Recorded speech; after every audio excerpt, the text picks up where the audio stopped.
masing-masing tu rezeki masing-masing. Paling besar berapa paling besar? Okey.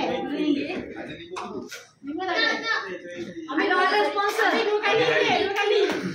Okey, macam tu je hari jom main lah eh. Abang ambil sekali nak. Okey. Okey, tak ada. Kalau kau nak banyak. Daniel. Tutup. Kita nampak nombor tu. Nombor nampak habis. Dia ambil paper. Nombor nampak. Nombor nampak di tepi. Tutup meluar lah. Kena pecah mata. Pecah mata tak ayat. Kancam. Hadiah ditutup segera ke? Besok pun dia ambil. Ayat tu depan. Sementara di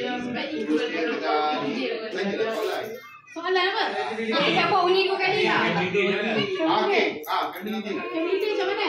Kami 7 je minta masa. Penang ke Timur Island? Di bulan tahun ni lah kan?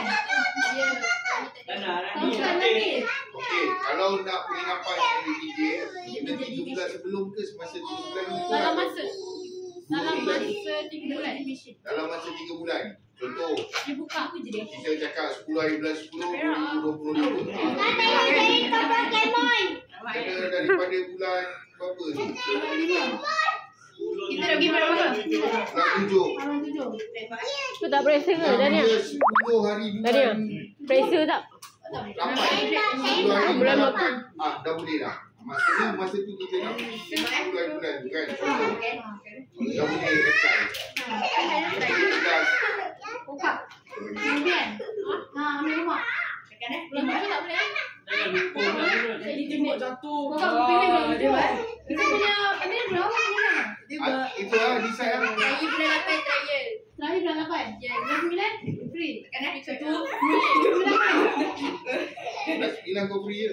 Bulan tu pun tak tahu. Takut dia yang dia berlanjut. 9 lebih. Bukan. 9 SPM. Boleh? Buat lepas raya haji ya?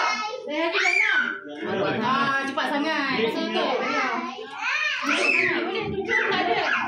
Bulan 9 ada. Ada di sekolah. 16 September tu. Biasa. Tapi dia sekolah. Tak boleh? Sekolah tak boleh. Orang